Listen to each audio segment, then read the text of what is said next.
wonder what editing apps I use, how I edit, how I find these like fancy effects and more, well, I'm here to share the whole process and tips to making a YouTube video. Hey guys, it's me Beth. Welcome back to my channel. Anything related to like my filming and editing has been highly requested, so I'm so excited to share this with you guys. There's a lot we have to discuss, so without further ado, let's start with how I plan my videos. I don't do much planning before I like film a vlog. Of course I plan like the day I'm gonna film and or start filming and like the day I'm gonna upload, but there's not really much to it. But for sit down videos like this one, the app Notion is crucial for planning videos like this. It's a productive note-taking app and you can customize your page to however you like. There's lots of features to keep it organized and simple, but also aesthetic. Here's what my Notion video plans look like. I've only done 2 so far because I just started doing it this way, but I usually do a section with title ideas / emoji ideas, things I need to do in the video. I use these toggle list things and they help a lot for when you want to work on a certain thing and keep everything separated, and the dividers help with that too. And I write down my script / a rough representation of what I'll say if I'm too lazy to write a script. But this video is pretty long, so everything you're hearing right now is what I typed into my phone. And I also make a section for things I don't want to forget to mention when I'm filming, and a video idea dump. I use these cute little call out things. You can change the emoji to whatever you like. And I put any editing ideas that I come up with because I always think of like super cute effects or text or little things I want to add and then I forget. So this feature has been a lifesaver. You can also change the font and sizes of your text and change the color and add photos to your page and etc. This is not sponsored, but I love this app so much for planning and just for to-do lists. And my bullet journal, I just put in my weekly spreads the days I want to film, edit, and my upload deadline just to stay on track. Although I always upload past my deadline, but you get the point. A question that I often get asked, mainly from like new subscribers, is what I used to film / what camera I film with. And I just use my iPhone 11 and my camera app. I do want to get like a vlog camera soon, but I'll definitely update y'all on that when that happens. That's basically all I use for vlogs, but for sit down videos like this one, and I guess sometimes I use it for vlogs, I use my tripod ring light from Amazon. It has 2 different spots for my phone and you can change the height, brightness, tone, and all that fun stuff. For sit down videos, I usually finish it all in one day unless I need to do otherwise. And for vlogs, I obviously just film whenever I plan to vlog. So there's not really much to cover over those subjects, so let's just jump right into the editing basics.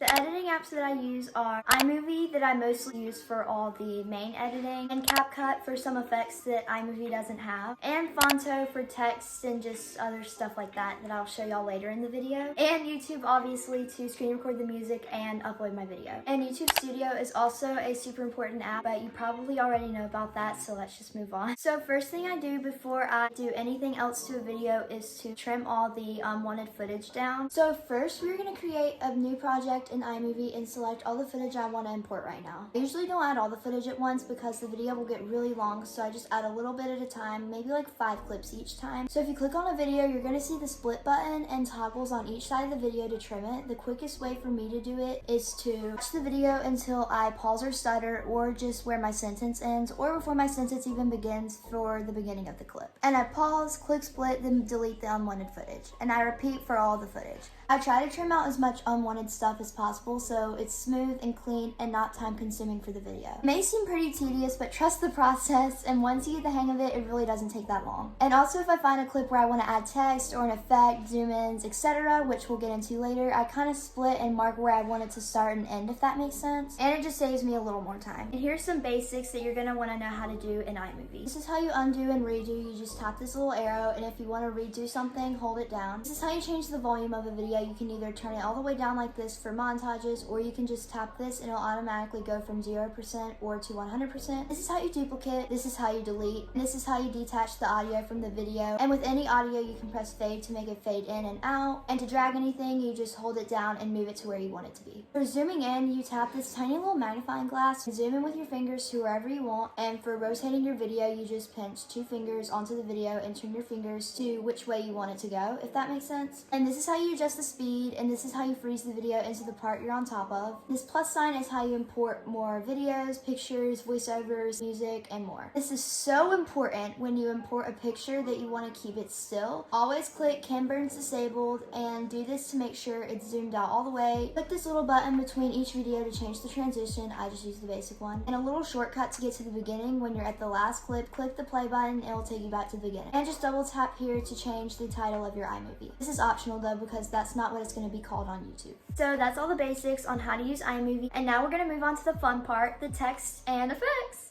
Wait, that actually kind of rhymed. So the text on iMovie are interesting. They have some good fonts and colors, but I just don't really like the animations, and I feel like I just don't have the freedom to put them where I want to put them. And they just never save my changes. Like, I want to remove like a shadow from a text and it just like does not save it. So I use the app Fonto for adding text, and I use the green screen feature on iMovie. So this is what it's going to look like when you enter Fonto, just a blank screen. Click anywhere on the screen or click this little camera button right here, and we're going to click plain images. Select this white one right here, and we're going to change it to a bright green color and click apply. Click this little dimensions icon at the top and scroll down until you see 16:9. Click this button up here and then click use. Now you can click anywhere you want and you can add your text and change the size, color, and you can add a stroke, you can change the width of it, and you can add a shadow and customize that also. You can tilt your text, you can add a little curve action, literally do whatever you want. If you click move, then layout, there's some places you can put it, but you can also just drag it with your fingers, or you can click these two buttons to automatically center it. Once you're done, click this button in the bottom corner and save it to your camera roll. I have lots of favorite fonts from Fonto, but I'll display all the fonts that I use for my videos on the screen right here, except Keep on Trucking. That one was from like a fonts website and I just downloaded it and added it to my fonts, but I think in the app Fonto they have a tutorial on like how to do that. To add your text, find it in the photos section and click these three dots and click green screen. If the background is already green, it'll automatically make it transparent for you. You can drag the ends to make it show only when you want it to. This is when the splitting comes in handy, so you can just stop it at the right spot. Some text, I just import them from a colored background and change it as I talk. For intros, etc. I basically just repeat the whole process, but I just do a colored background instead of a green screen. And I just import it as a normal picture and turn off Ken Burns and trim it to how short I want it to be. But if you want it to zoom in like how that just happened, keep Ken Burns turned on and make the starting position zoomed out all the way. Ending position zoomed in, but make sure you keep the text centered. And you can also do this where it zooms in a little each time, and it's pretty straightforward. You just split it into 3 sections and zoom a little more each time. And again, keeping the text centered. So there's lots of different green screens that I use from YouTube, like the stars, vintage ones, and the subscribe button. And I will link all the ones that I use in the description box down below if you want to use the exact ones that I use. And I just import them over the clips that I want it to be on, kind of like how I demonstrated with the green screen text, except it's just a video and not a picture. And most of the rest of these effects are from CapCut, but I'm pretty sure y'all all know how to use CapCut, so I'm just going to run through them very quick. It's important to add at least a little effects to your videos because of the 7-second rule. If y'all don't know what that is, it's basically where you add a sound effect or change the scene / background or add zoom in / effects every 7 seconds or less to keep your watchers engaged and not abandon your video. And this is also an important reason why to cut out as much unwanted footage as you can so your watchers don't get bored. And this also helps you gain watch hours if you're struggling with that. I know I am. And you just realized that every 7 seconds, I either changed the background color, font, or added a sound effect while explaining this to y'all. If y'all want to know how I put that cute vintage effect over that segment, keep watching. I import my pics from Fonto into CapCut and trim them to however I like. I click this effects button and go to the retro category. I usually use this like 70s TV one and adjust it to how I like and make it longer to where it's over the whole video. There's tons of different like vintage effects to choose from, but that is my favorite. I save that to my camera roll and import it into my iMovie wherever I want it to be. To do a slow zoom effect, you import the little clip from your video that you want to use and click on effects and choose slow zoom and adjust how fast you want it to go and how much you want it to zoom in and save that and add it to your iMovie.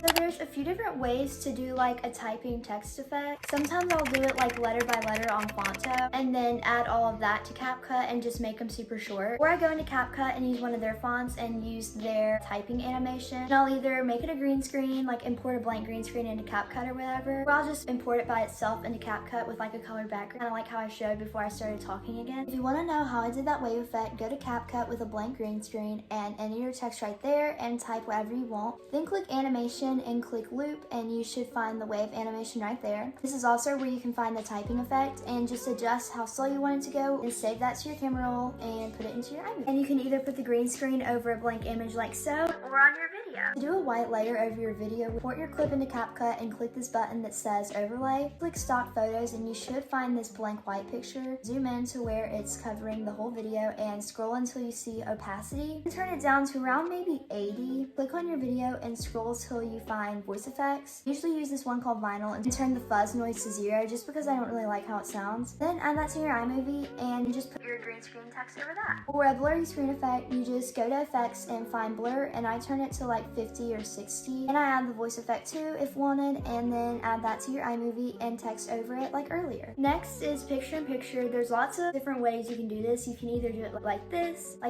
or like this with like all the pictures on the screen. Just import the picture or video you want to be the bigger image, and then go to your video in iMovie and click the 3 dots and click picture in picture. And just zoom out however you want, and I like to turn off the white border, then put it in either corner, or you can make it bigger like this where it's kind of like a background thing. And you can make the background black to do that funny zoom out effect, you know. And if you want to do multiple pictures scattered on the screen, just import your clip into CapCut and click overlay and import your pictures and just move them around and resize them to however you like. And for the phone background thing, I just googled a stock photo of an iPhone screen and I saved that to my camera roll. I went to my photos and I held it down and made like a cutout thing, and then I clicked share and saved that to my photos also. Then in CapCut, I imported this like aesthetic picture. I just found it from Pinterest and added my screen recording on top. Then I added the phone screen and I removed the white part with the chroma key because for some reason like the picture I saved didn't remove the white or whatever. This is what it should look like, and if you're adding a voiceover, you can just make it right here. Whenever you add it to your iMovie, you can split any unwanted footage. To do like a bleep thing, as I like to call it, I just found one on YouTube and screen recorded it. I'll link the one I used in the description. After I import it to where I want it in the iMovie, I trim it to about 0.6 seconds and turn the volume down to like 50% because sometimes they can be pretty loud. To do a camera shake and or text shake, import your clip into CapCut and go to effects and find camera shake. Adjust it to the speed and intensity of your choice. And for shaking text, import a blank green screen and add your text on top. Click animation and click loop. And there's 2 different shake effects I use. I'll display them on the screen, but for this one, it only works if you import your clip and not a green screen, so just warning you about that. So there was a lot of stuff I was trying to cram into this video and it got way too long. So part 2 will be out next Sunday, where I teach you how to make thumbnails and what I do when I upload my videos / after I upload it, and I'll show y'all how I add background music to my videos. So thank you guys for watching. I hope part 1 helped you a little on how to film and edit videos, and I'll see you guys next week for part 2. Bye!